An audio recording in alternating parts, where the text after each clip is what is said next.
Épisode 27. Se lever était difficile. Je me suis traîné jusqu'à la salle de bain pour m'asperger le visage d'eau froide, ce qui m'a aidé. Je me suis regardé dans le miroir. Je pense que le gonflement avait beaucoup diminué depuis samedi soir. Les bleus avaient déjà commencé à jaunir, ce qui était bon signe. Je me suis habillé. Ces jours-ci, je dois toujours remercier quelqu'un pour sa charité, quand je le fais. Soit Bethany ou Mademoiselle Grégory. C'était bien d'avoir de meilleurs vêtements, mais je détestais l'idée d'être dépendante des autres comme ça. En pensant au froid de la nuit dernière, j'ai mis 2 t-shirts et un pull, avant d'enfiler la veste de Bethany. Les premières leçons de la journée commençaient à me faire mal à l'estomac. Les 3 bouchées que j'avais grappillées hier soir n'avaient pas été très loin, et je m'étais habitué à plus de nourriture. Il fut un temps où je pouvais passer le week-end sans remarquer que je n'avais pas mangé plus que ça. Peut-être que c'est juste parce que j'étais tellement habitué à cette douleur. J'avais hâte de déjeuner, pour plus d'une raison. J'ai presque bondi sur mon siège pour y aller, quand la cloche a sonné. J'ai devancé la plupart des gens, et j'ai rempli mon plateau de tout ce qui me tombait sous la main. Quand Bethany est arrivée avec Mike, j'avais déjà dévoré 2 assiettes, et je me préparais soigneusement des sandwichs avec des petits pains et du jambon du buffet à salade. « Oh mon Dieu, qu'est-ce qui est arrivé à ton visage ?» dit Mike en guise de salut. Je commençais à m'y habituer. Je n'avais même pas remarqué les regards bizarres que les gens me lançaient depuis ce matin. « Combat, » j'ai répondu. « On dirait que tu n'as pas gagné. » Il a répondu en riant. « En fait, j'ai gagné, en quelque sorte. Tu devrais voir les autres gars, » ai-je dit. « Putain, Alexis, tu vas bien ?» Bethany avait l'air préoccupée. « Les gars, plus d'un ?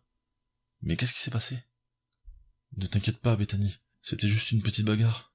Je n'ai pas été gravement blessé. » Je ne voulais pas qu'elle s'inquiète. « Gravement ? Tu t'es regardé dans un miroir ?» Elle avait l'air plus inquiète. « On dirait que t'as été frappé avec une masse, Mike. » Une contribution utile de Mike. « Écoute, c'est rien, ça ne me fait même plus mal. » J'ai menti.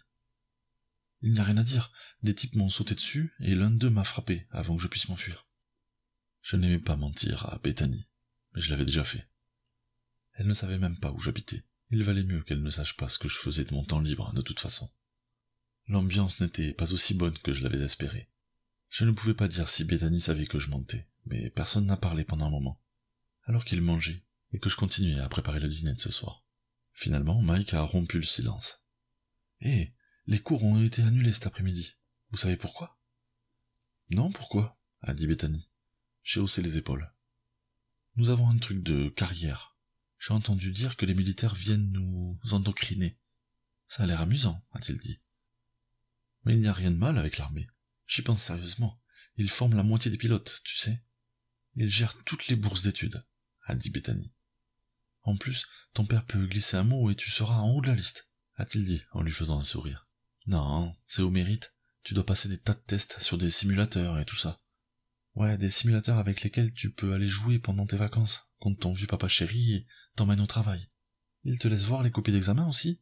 Il s'est moqué de son expression. Pas du tout. De toute façon, ça ne compte pas.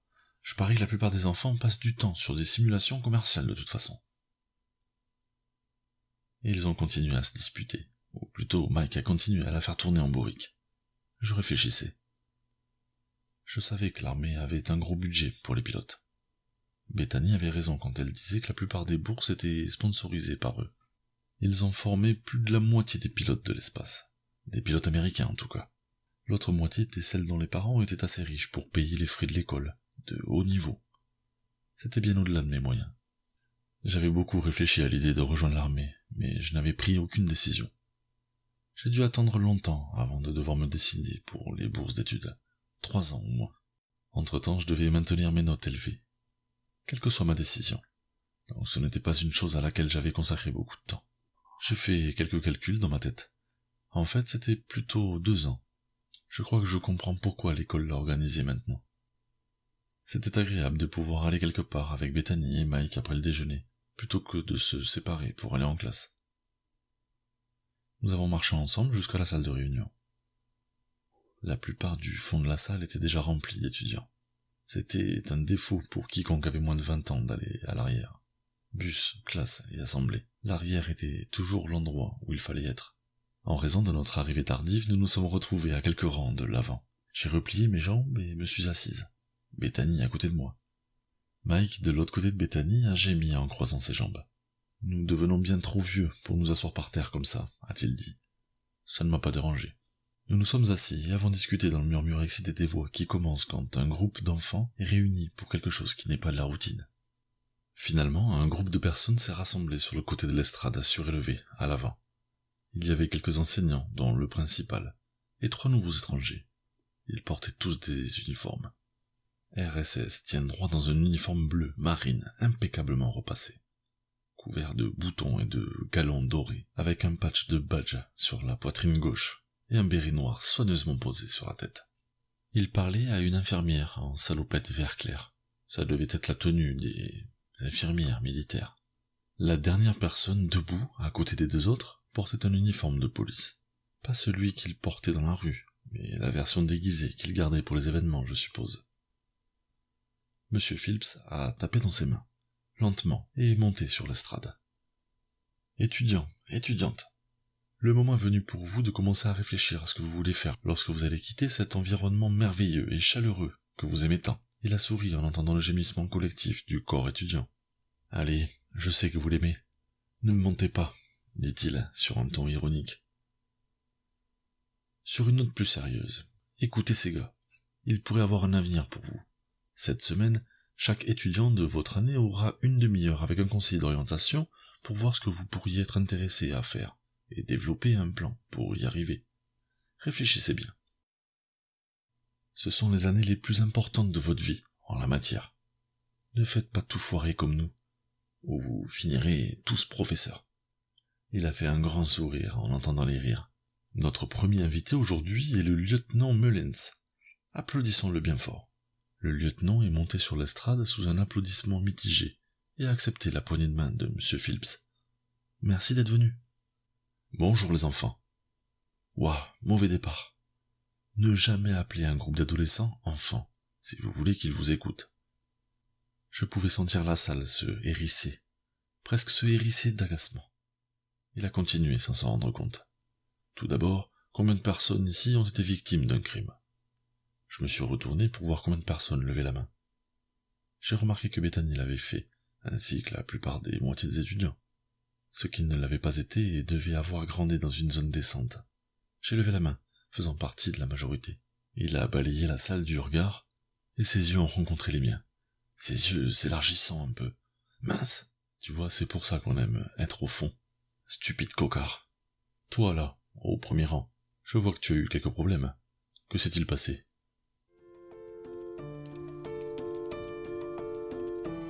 Épisode 28.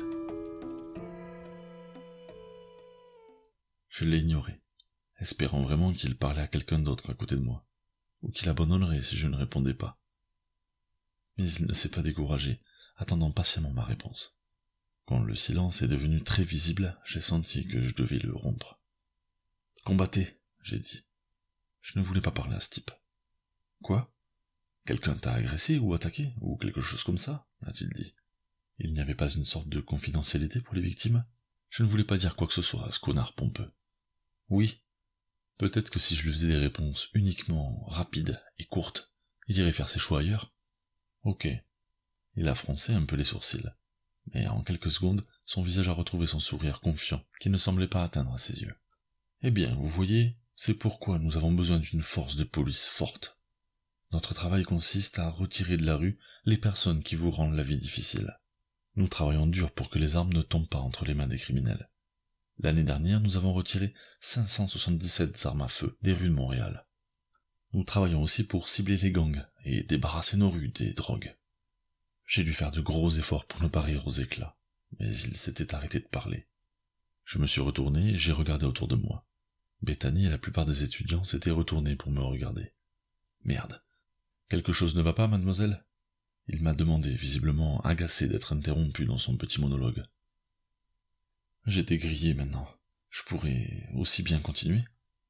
Vous ne travaillez pas très dur, à ce que je vois, ai-je dit. Quoi? Il avait toujours l'air surpris. J'ai dit, en gardant ma voix aussi forte et claire que possible. Tu n'y mets pas du tien. Quoi? J'ai entendu ce que tu avais dit. Nous avons beaucoup d'officiers qui travaillent sans relâche dans les rues de cette ville pour mettre toutes sortes de gens derrière les barreaux. Vous en avez dans les beaux quartiers, oui, mais je n'ai jamais vu un officier là où je vis. Je pourrais vous indiquer quelques dealers, c'est pas difficile. Il y en a 10 par centimètre. Mais vous, les gars, jamais. Alors ouais, je ne pense pas que vous vous investissiez beaucoup pour nettoyer nos rues. J'ai terminé. Monsieur Phillips est intervenu d'un ton sévère. Alexis, nous pouvons avoir cette discussion après. Lieutenant, continuez s'il vous plaît. Je n'ai pas écouté le reste de son discours maladroit. Je me sentais à nouveau en colère. Bethany m'a jeté quelques regards inquiets de côté. Je crois avoir entendu Mike lui chuchoter « Mec, c'était génial !» Le type avait été déstabilisé, et il a terminé par quelques détails sur les qualifications requises et sur l'endroit où trouver plus d'informations. L'infirmière était la suivante. Elle a fait une plaidoirie intéressante, mais peu convaincante pour que nous rejoignions le service de santé. L'argent n'était pas bon, mais c'était une cause morale et valable. Pas vraiment la chose à vendre à un groupe d'étudiants. Peut-être que certains étaient simplement plus intéressés par ce genre de choses que moi. Après un moment, l'infirmière a présenté le commandant Randall Sullivan. Le militaire s'est approché et a serré la main de l'infirmière. C'était un bon gars. Et c'était un début étrange.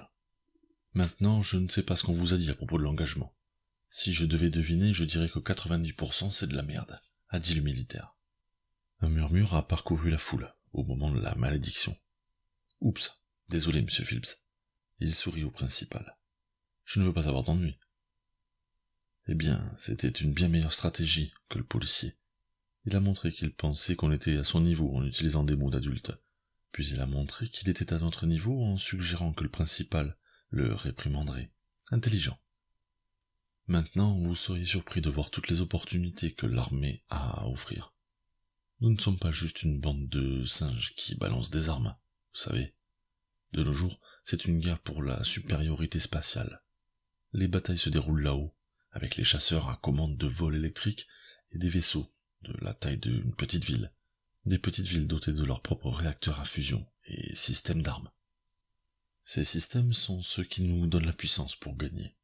Nous n'avons pas seulement besoin de soldats armés de fusils, nous avons besoin d'ingénieurs, de scientifiques, de pilotes, et nous sommes prêts à payer cher pour les avoir. Il fait les 100 pas sur la scène. Il y a de nouveaux mondes qui ont besoin d'être protégés. Tau Ceti, Waps, Osilia, le Novemir devrait être arrivé à Tau Eridani ce mois-ci. Ceti est en cours de colonisation. Waps a été terraformé avec succès et la colonisation devrait commencer cette année. Il a retenu notre attention. Tous ces pays débordent de ressources et de terres, dont notre charmante petite planète manque cruellement compte tenu de notre population plutôt pléthorique. Les grandes puissances mondiales, y compris nous-mêmes, vont se démener pour obtenir une part du gâteau. C'est une bonne nouvelle pour vous. Il n'y a pas de meilleur moment pour s'engager. Le recrutement n'a jamais été aussi élevé. Les USA produisent plus de vaisseaux que nous ne pouvons en équiper. Donc nous avons besoin de vous. Votre pays a besoin de vous. Je me suis demandé s'il était obligé de mettre ça quelque part. Nous vous financerons jusqu'au collège et à l'université. La moitié des bourses d'études en cours en ce moment sont avec nous. Mais il n'y a pas que le travail. On sait comment s'amuser. Il a regardé M. Phillips avec un sourire narquois. Je vais encore avoir des ennuis si je vous donne les détails. Mais faites-moi confiance. Les gars, c'est un bon moyen d'attirer les filles. Comme vous le savez, les filles adorent les gars en uniforme. Monsieur Phillips a donné une toux manifestement fausse pour faire taire le commandant. Mais je pense qu'il s'amusait tout autant. Il n'est pas descendu de l'estrade tout de suite, mais on pouvait voir que son discours était terminé. Il a continué un peu sur le type de cours que nous devrions suivre, et où trouver plus d'informations. Il a terminé par un salut soigné, et a changé de place avec Monsieur Phillips, qui a conclu en nous rappelant que nous devions avoir des sensations personnelles avec des mentors de carrière. Tout le monde s'est levé et a commencé à se diriger vers la porte. Monsieur Phillips m'a appelé. Je me suis approché de lui d'un air renfrogné. Je n'avais pas l'intention de créer des problèmes. Ce type l'avait bien cherché en me choisissant comme ça. Avec Bess et Mike à mes côtés, il m'a demandé de m'excuser auprès du lieutenant. Et je l'ai fait. À contre-cœur, bien sûr. Le type s'est retourné et M. Phillips l'a fait sortir. « Madame Spencer ?» Le commandant a dit. Je me suis retourné, sa présence m'a surprise. À qui parlait-il ? Commandant ?» Bethany a fait un salut. Oh, Spencer, je n'avais pas vraiment connu le second nom de Bethany. Votre père se porte bien. Il sera en patrouille cette semaine. On dirait qu'il a apprécié le week-end. Bethany avait été excitée par la venue de son père pendant toute la semaine dernière. J'aurais dû lui demander comment ça s'était passé pendant le déjeuner. Je n'étais pas encore très doué pour cette histoire d'amitié. Ah merci, monsieur, elle a dit, en ayant l'air très formel. Alors tu es un peu un fauteur de trouble ici. Qui est ton ami? A-t-il dit en se tournant vers moi. Alexis. Je n'ai pas besoin de Bethany pour me présenter. J'ai tendu la main en le regardant dans les yeux. Bonjour Alexis. Je suis heureux de te voir donner du fil à retordre à Kenneth. À mon regard confus, il a clarifié. Le lieutenant Mullins. J'ai eu le plaisir d'aller à l'école avec ce type. Un peu une brute, si vous voulez mon avis. Je crois que j'ai poussé un grognement. Je ne voulais vraiment pas, mais le commandant a éclaté de rire. Une brute, t'as fait ça? A-t-il dit, en désignant mon visage d'un signe de tête. On peut dire ça. Je les considérais comme des brutes, de toute façon. C'est moi qui suis parti. Pourquoi je lui disais ça? Un de ses sourcils s'est levé. Mais avant qu'il puisse dire quoi que ce soit, Bethany a éclaté. Alexis, mais qu'est-ce qui s'est passé? Je te le dirai plus tard, Bethany. J'ai dit, sentant que j'aurais dû me taire. Je t'aime bien, petite. Tu penses à t'engager? A-t-il dit. J'y pense, oui. Ne voulant pas apparaître trop enthousiaste. Tu as déjà fait quelque chose? Il a demandé. Qu'est-ce que ça veut dire? Tu sais, les cadets, les scouts, la JP. Non, je n'y ai pas encore réfléchi. Je ne pensais pas qu'il fallait que je fasse un truc comme ça. Bethany a dit. Tu devrais venir chez les cadets, Alexis. J'y vais depuis que j'ai l'âge de m'inscrire. Pense-y, petite, ça t'aidera pour ta demande. Il a fait un signe de tête à Bethany. Je vais dire à ton père que tu vas bien. Il s'est retourné et est parti parler au directeur. Bethany a pris une lente inspiration. Putain, c'était le commandant Sullivan. C'est un peu le patron de mon père.